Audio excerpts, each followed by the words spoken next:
Hey everybody, I'm B. Jermaine, aka the Terrible Australian of Supermarcy.com, and welcome to my video review of Paper Towns, which of course is the new teen romantic drama that's based on the book of the same name by John Green. So let's get right into it. Now I should state first off that I haven't read the original book, so I can't say how faithful of an adaptation this film is.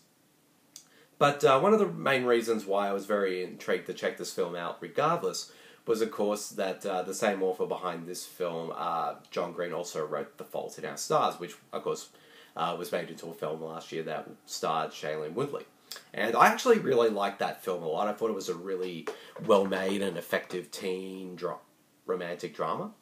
And, of course, a lot of the same people behind that film were also involved with this one. The same writers behind that film, Scott Neustadler, I probably pronounced his last name wrong, so forgive me, and Michael H. Weber. They also wrote this. They also, who wrote the script for that film, also wrote the script for this one, and they also wrote some other films that I really liked in the past, like 500 Days of Summer and The Spectacular Now. So I think they're really good screenwriters. So I'm always interested to see what what films they're working on, and as well as one of the main reasons why I was looking forward to this was, of course, it's directed by Jake Schreier. Now, if you don't know him, he directed this really wonderful film that I absolutely loved from a couple of years ago called Robot and Frank, and I thought that was a terrific film, and and when I heard that he was attached to this film, it definitely piqued my interest to check it out for sure.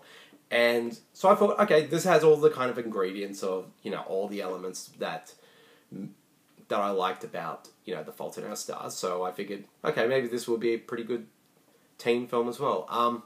Unfortunately, this film didn't quite work for me, to be honest. And I kind of feel like the reason for that is, I think it's more, like, there are some good qualities about the film, which I will get to shortly, but some of the main things that didn't really work for me, I think were more to do on a script level, and as well, for that, I felt like some of the dialogue in this film felt very forced, and at times the characters would speak in a way that didn't feel natural to me.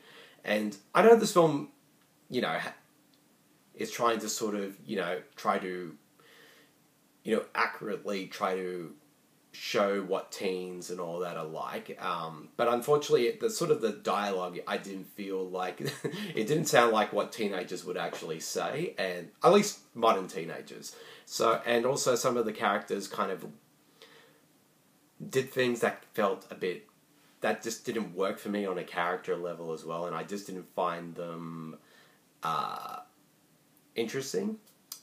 And yeah, to me, and also some of the quirkier aspects, like The Fault in Our Stars had some quirky aspects to it as well, and they kind of try to bring a lot of that again in this film, but for me personally, I didn't feel like it worked as well in this film. It just felt really kind of forced and kind of jarring, but that's mainly, and also on sort of the performance front, I felt some of the supporting characters, when it came to their performances, were kind of average. Some were fine, and others they just came across as very inexperienced. And of course, there's one actor in particular who's, I believe, I just want to make sure I got this actor's name right, named Austin Abrams, who plays the character of Ben. I found his character really annoying, and I think I don't know whether it was just the character itself, or the way that Austin Abrams sort of, his approach to that role, but I just found the character really irritating, and to me, Austin Abrams was kind of overacting his role way too much, and it kind of felt like his character was out of a completely different film, and to me, he just came off more just annoying, and I just didn't like his character at all.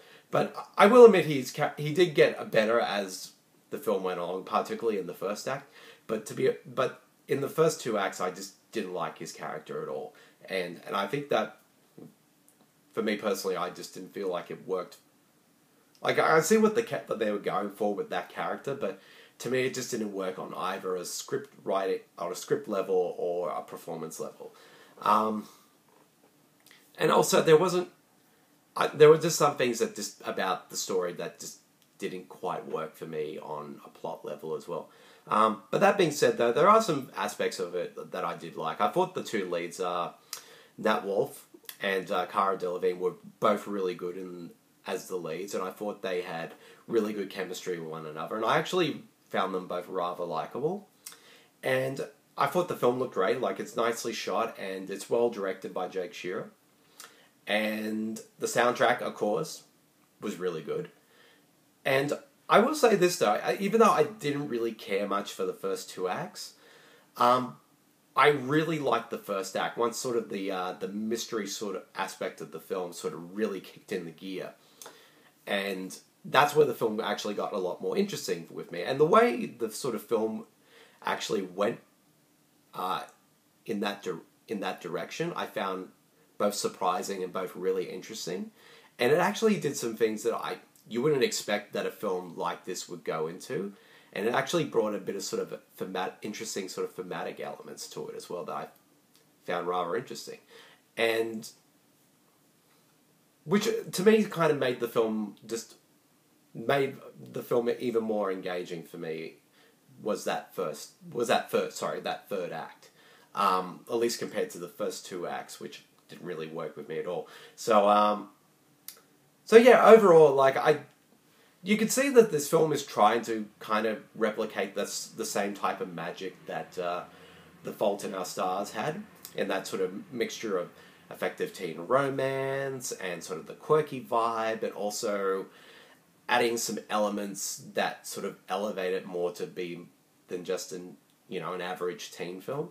But to me, I just didn't feel like most of it really worked this time around. In some aspects, I kind of feel like probably would have been better if they were sort of developed much more, and if some aspects didn't feel as forced and contrived. But like I said, there are aspects that worked, but for me personally, but overall, I think Paper Towns is definitely one of those films that is, I'd say, not to rush out to the cinema to see. It's definitely one just watch at home. Like, it's a watchable film, but overall it's just an average one. So, at least compared to other teen films that I've seen recently, which I thought were a bit better.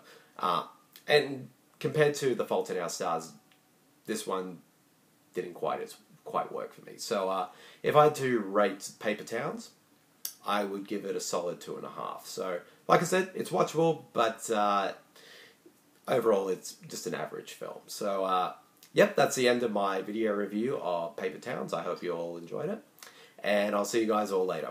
See you, everyone. Bye.